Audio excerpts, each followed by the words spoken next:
पाठ 16 सत्यार्थ प्रकाश। आज हम इस पाठ के बारे में अध्ययन करेंगे। सत्यार्थ प्रकाश। सत्यार्थ प्रकाश एक महान ग्रंथ है जिसकी रचना महर्षि स्वामी दयानंद सरस्वती जी ने की थी। स्वामी जी कहते हैं, मेरा इस ग्रंथ को बनाने का मुख्य प्रयोजन सत्य अर्थ का प्रकाश करना है। स्वामी दयानंद एक ऐसे महान व्यक्ति थे जिन्होंने जीवन भर असत्य अधर्म से समझौता नहीं किया। उन्होंने विश्व से अज्ञान, अधर्म और असत्य को मिटाने के उद्देश्य से ही सत्यार्थ प्रकाश की रचना की। स्वामी जी ने 22 जून 1874 ईस्वी को सत्यार्थ प्रकाश लिखवाना प्रारंभ किया। स्वामी जी बोलते जाते थे और एक महाराष्ट्रीय पंडित श्री चंद्रशेखर जी लिखते जाते थे। इस ग्रंथ में स्वामी जी ने कुछ अन्य मतों की समालोचना के रूप में भी लिखा है, परंतु उनका उद्देश्य दूसरों को चोट पहुंचाना नहीं था। वे तो सत्य और असत्य की विवेचना करके सबका सत्य और ज्ञान से परिचय करवाना चाहते थे।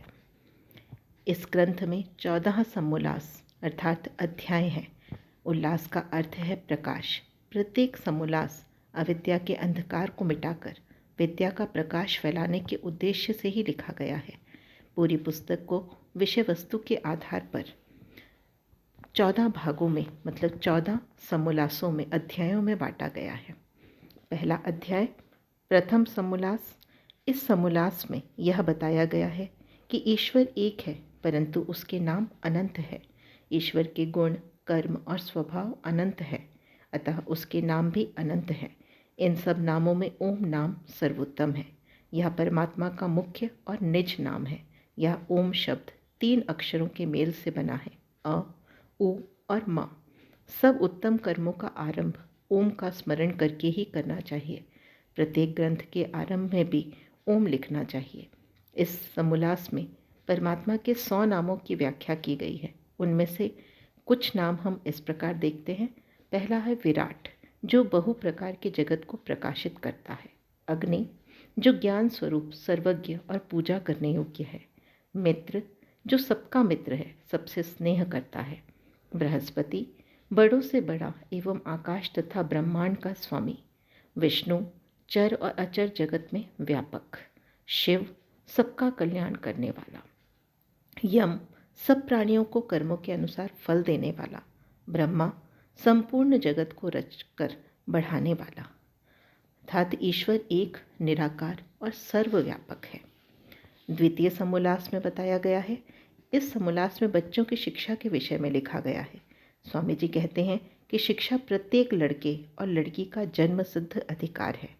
वही व्यक्ति ज्ञानवान बनता है जिसे 3 उत्तम शिक्षक मिले, माता, पिता और आचार्य। इन सब में माता को परम गुरु माना गया है। स्वामी जी के अनुसार 5 वर्ष की आयु तक माता को ही बच्चे को शिक्षित करना चाहिए। माता का अर्थ है निर्माण करने वाली, अतः माता को बालक के स्वास्थ्य, चरित्र निर्माण की ओर पूरा ध्यान देना चाहिए। 6 से 8वें वर्ष की आयु तक बालक को पिता से शिक्षा प्राप्त करनी चाहिए। पिता का कर्तव्य है कि वह बालक को शिष्टाचार की शिक्षा दे। 9वें वर्ष से बालक को आचार्य के पास गुरुकुल में जाना चाहिए। आचार्य को ज्ञान के साथ साथ सदाचार की शिक्षा भी देनी चाहिए। बालक को चोरी, आलस्य, मादक द्रव्य सेवन, झूठ, हिंसा, क्रूरता, ईर्ष्या और द्वेष जैसे दुर्गुणों से दूर रखना आचार्य का कर्तव्य है। अतः स्वामी जी ने ज्ञान प्राप्ति के साथ साथ चरित्र निर्माण पर भी बहुत बल दिया है। तृतीय समोल्लास, इसमें बताया गया है अध्ययन अध्यापन के विषय में, अर्थात विद्यार्थियों को किस आयु में किस ढंग से किस विषय का ज्ञान देना चाहिए तथा गुरुकुल में क्या क्या नियम होने चाहिए। इस समोल्लास में यज्ञ और प्राणायाम, योग से होने वाले लाभों के विषय में भी बताया गया है। इसके साथ साथ ब्रह्मचर्य तथा धर्म पालन के महत्व पर भी चर्चा की गई है। स्वामी जी के अनुसार स्त्री और शूद्र को भी शिक्षा प्राप्त करने का बराबर का अधिकार है। वे लिखते हैं कि जिस देश में यथा योग्य ब्रह्मचर्य विद्या और वेदों के धर्म का प्रचार होता है, वही देश सौभाग्यवान होता है। चतुर्थ समोल्लास, इस समोल्लास में विवाह और गृहस्थाश्रम के विषय में लिखा गया है। स्वामी जी के अनुसार कन्याओं के लिए विवाह की न्यूनतम आयु 16 वर्ष तथा लड़कों के लिए 25 वर्ष है। उन्होंने लिखा है कि जिस लड़के लड़की का विवाह हो उन दोनों के तथा उन दोनों के परिवारों के गुण, कर्म और स्वभाव समान होने चाहिए। उनके अनुसार पिता के गोत्र तथा माता की 6 पीढ़ियों में विवाह करना अच्छा नहीं होता। वर्ण व्यवस्था में भी गुण, कर्म तथा स्वभाव के आधार पर ही वर्ण व्यवस्था भी गुण, कर्म तथा स्वभाव के आधार पर की जानी चाहिए, जन्म के आधार पर नहीं। किसी भी व्यक्ति को उसके जन्म के आधार पर नहीं बल्कि कर्मों के आधार पर ही ब्राह्मण या क्षत्रिय आदि कहा जा सकता है। पंचम समोल्लास। इस समोल्लास में स्वामी जी ने वानप्रस्थ और संन्यास आश्रम के विषय में लिखा है। 50 वर्ष की आयु के उपरांत गृहस्थाश्रम के सारे कर्तव्य पूरे करके व्यक्ति को वानप्रस्थ आश्रम में प्रवेश करना चाहिए, अर्थात रिटायर हो जाना चाहिए। इस आश्रम में सत्य धर्म का पालन करते हुए भगवान की उपासना करनी चाहिए। 75 वर्ष की आयु पूर्ण होने पर व्यक्ति को संन्यास आश्रम में प्रवेश करना चाहिए। सच्चा सन्यासी केवल वही है जो स्वयं धर्म के मार्ग पर चलकर दूसरों को भी धर्म के मार्ग पर चलने की शिक्षा दे सके। षष्ठम समोल्लास। इस समोल्लास में स्वामी जी ने राजा तथा प्रजा के धर्म के विषय में बताया है। स्वामी जी के अनुसार सब विद्वानों को मिलकर राजा का चुनाव करना चाहिए। राजा के अयोग्य सिद्ध होने पर प्रजा के पास उसे हटाने का अधिकार होना चाहिए। राजा कभी स्वतंत्र नहीं होना चाहिए। राजकाज में राजा की सहायता के लिए विद्वानों की विभिन्न सभाएं होनी चाहिए। राजा को सभा के अधीन और सभा को राजा के अधीन होना चाहिए और राजा और सभाओं को प्रजा के अधीन होना चाहिए। राजा का जीवन आदर्श जीवन होना चाहिए। उसमें कोई भी बुराई या दुर्गुण नहीं होना चाहिए। राजा को प्रजा के साथ पूरा न्याय करना चाहिए तथा न्याय करते समय पक्षपात नहीं होना चाहिए। अपराधी को कड़े से कड़ा दंड मिलना चाहिए। राज, शासन और दंड तीनों एक साथ होने चाहिए।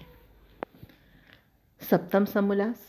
इस समोल्लास में स्वामी जी लिखते हैं कि ईश्वर निराकार है, अर्थात उसका कोई रूप नहीं है।